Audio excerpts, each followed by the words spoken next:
I have here a book that came in from a Kickstarter I backed, I think it was years ago. I don't remember how long ago it was. And I was beginning to wonder, well, I didn't know if it was ever going to come in. So this is Angelarium by Peter Mohrbacher.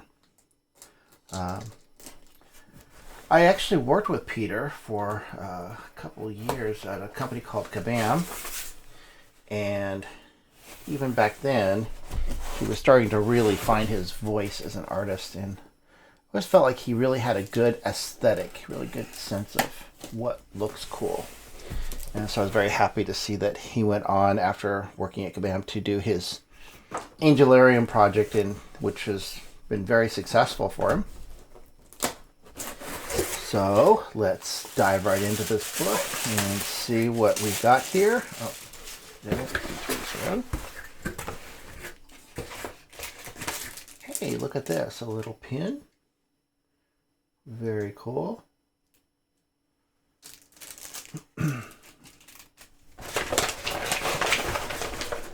Pretty well packaged. I don't even remember what was supposed to be in Kickstarter. So here's the Book of Watchers with probably one of his most iconic images. And we have the Book of Emanations. Now I remember when he did this piece. This was, I think, the very first Angelarium painting he did, and he said that this was a breakthrough piece for him. He just kind of did what he felt, what he wanted, and this, you can see, kind of established the look and mood and feel and style of Angelarium. So let's put this aside and take a look at books.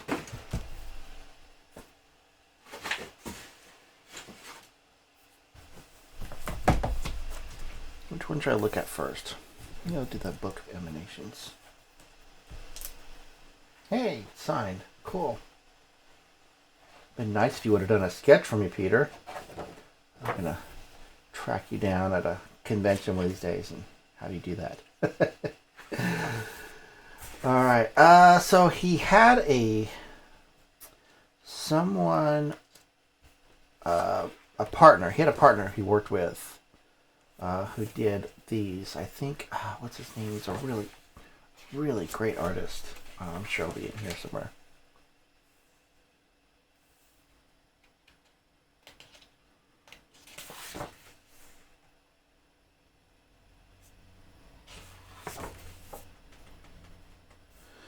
Yes, that artist.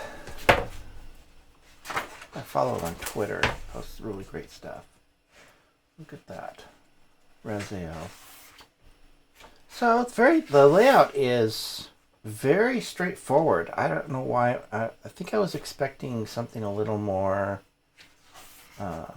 fancy. I don't know. But I actually really like clean, simple layout. So I appreciate this. Oh, this is one of my favorites. Really like that one. Leliel. Thing is, when you look into angel lore, there are just hundreds of different named angels in the lore. It's pretty fascinating. Conversely, there's also hundreds of different demons.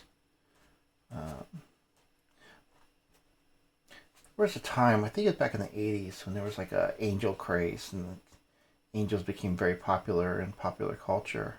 And that's another one of my favorites. I always really liked this one. At Gen Con a couple of years ago, he had a great big print of this on canvas. It was a fantastic print. He was trying to convince me to buy it because I had a booth right next to him, but I was like, I have no place to put it in my home. My wife would kill me if I bought this giant painting with no place to put on the wall. I mean, I guess we could find a place, but... Alright. Looks great. Amazing. Of course, Peter Mohrbacher's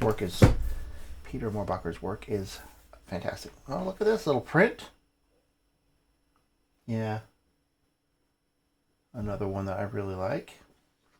This is a small little print on Fujifilm. It's like a photographic print.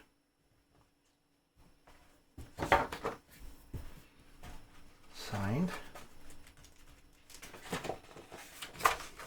Oh, that's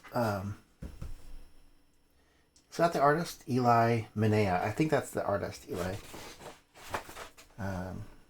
Should go track his stuff down on Twitter. It's really fantastic.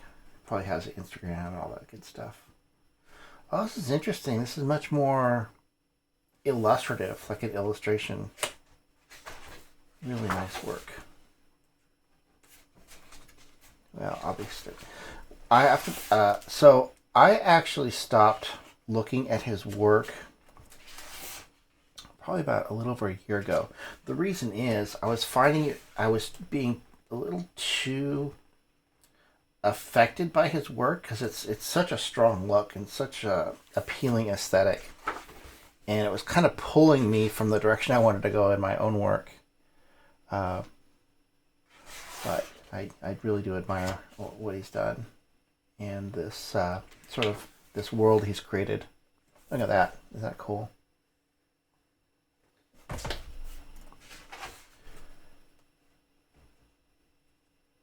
So Peter's stuff, he's an interesting combination of. There was that period of Magic the Gathering art where it kind of had a lot of this, not quite this look, but it was heading in this direction. And I know that's when he was doing work for Wizards. I don't think he does work for them anymore. He had some criticisms for their business practices. Plus, Angelarium was so successful, I don't think he needed to do freelance work for other companies. He could focus on his own, creating his own IP.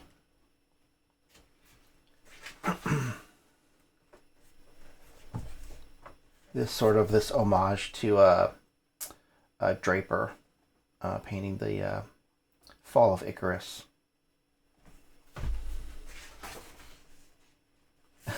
This is always kind of a neat idea to me. It's like he just disappears behind that one tree. It's a really cool concept. All right, so that one, I haven't seen that one before. Very fresh. So probably not gonna. I don't want to show off every single piece here because that would not be fair. So beautiful hardbound book. It has some spot printing. You can see the glossiness. Let me see if I can rotate the light. If it's gonna show. There you go. You can see the glossiness.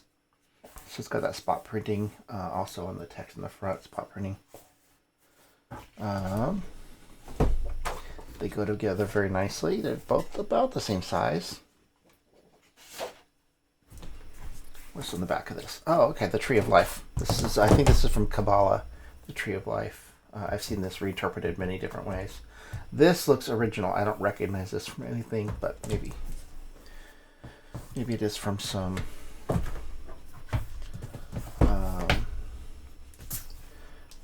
lore, or it might just been something he created on his own. Okay, there you go. Hope you enjoyed it. Pretty amazing. Look at Angelarium. Check it out on the interwebs. Let me see. I have his website loaded.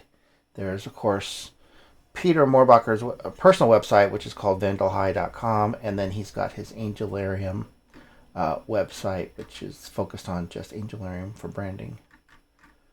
Really gorgeous work. Thanks for watching.